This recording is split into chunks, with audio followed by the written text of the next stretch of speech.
If you are looking for the best smartphone in 2024 at good price, then you are in the right place. Hi everyone, welcome back to another video. Today in this video I'm gonna show you some of the best smartphones in 2024 that you can get at the budget or at least at very good price. I'm gonna show you all the good in the bad side about each phone so you can decide and pick up what is right for you. So let's get into it and start with the first one. We got the Google Pixel 8. This phone got some more improvement over the previous Pixel 7, but for some reason I don't recommend the Google Pixel 7. Even it's good smartphone and cheap, it cost about $300, but I don't recommend it because a lot of Pixel 7 users still complaining about overheating. With some users, the issue has been fixed after the last update, but for some others still have some overheating issue even after the last update.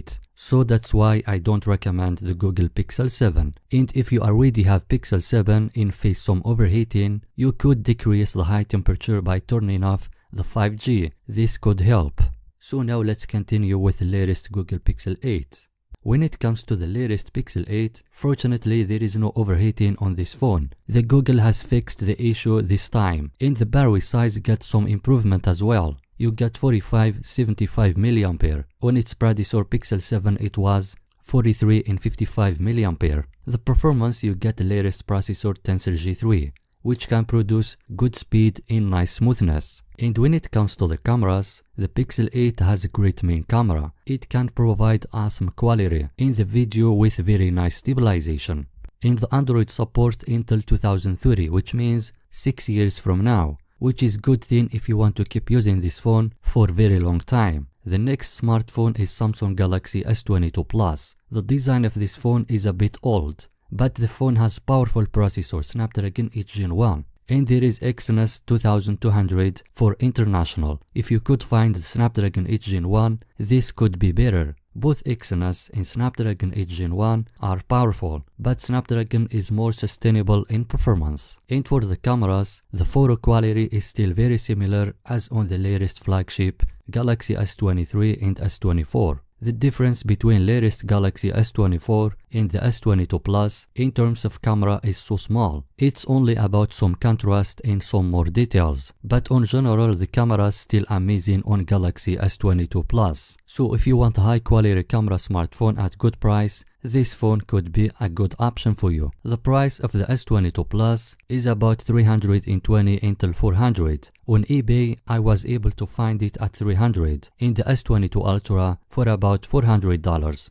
If you find this phone S22 Plus and S22 Ultra at similar price, in my opinion the S22 Ultra could be a better choice because you get some more extra features. It's a big phone, but it has very nice telephoto camera, and also with S22 Ultra you get the S Pen. The bad side about S22 Plus and S22 Ultra is the battery life. Battery life is not quite enough for heavy using, but with normal use it can last entire day without issue. Android support remains 3 years of OS update, and the phone will get Android 16 in the future and security update until 2027. But there is one thing I have to say about the S22 series. I don't recommend to go for the regular Galaxy S22 because it has really bad battery life even with normal use. So if you want to get S22 series, you have two options: S22 Plus or S22 Ultra. The next is also Samsung smartphone, but this time we have the previous Galaxy flagship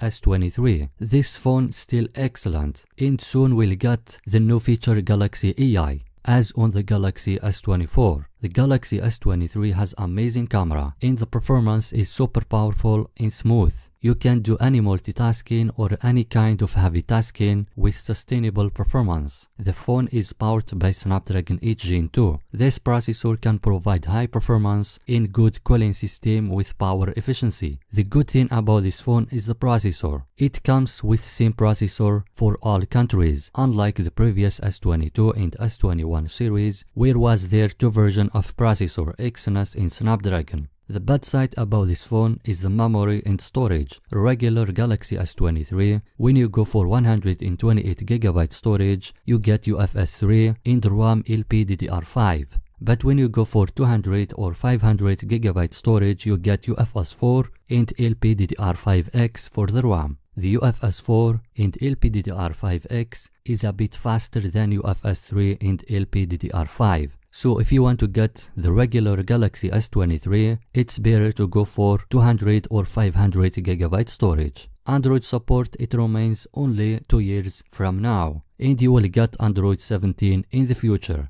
But for security, you get 4 years support until 2028, which means you can keep using this phone for about 4 years. But if you are tired of Samsung devices and you want to try something a little different, then you get the Nothing Phone 2. You get a different design, flat edges and good AMOLED display in high features, LTPO 120Hz. The phone is powered by the same processor as on Galaxy S22 series. You get Snapdragon 8 Gen 1, which can provide excellent performance and good for gaming.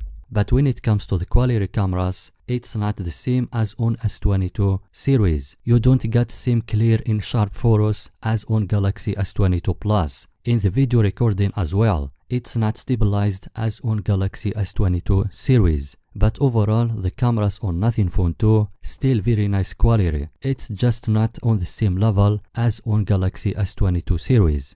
The Android support remains 2 years of OS updates and 3 years security updates. So these was some of the best Android smartphones that you can get at the budget in this year 2024. And for the iOS users, after the iPhone 15 released, the prices has dropped for all other previous iPhones. Now you can go for the iPhone 14. The price is much lower than it was before. You can get the regular iPhone 14 for about $400. But if you want something more cheaper, you can go for other iPhones. You get iPhone 13 and iPhone 12. I was able to find iPhone 12 Pro Max at about $380. You get 3 options: iPhone 12, 13 and 14. iPhone 12 will be supported until 2027, 13 until 2028 and 14 until 2029. All these 3 iPhones still good value for its money. The conclusion: all these phones, as you can see, are basically the previous flagship devices. And the reason why I chose previous flagship smartphone over the latest mid-range is the performance and the quality cameras that you get with flagship smartphones. It's way better than most of the mid-range smartphones, even if the flagship phone is 2 years older.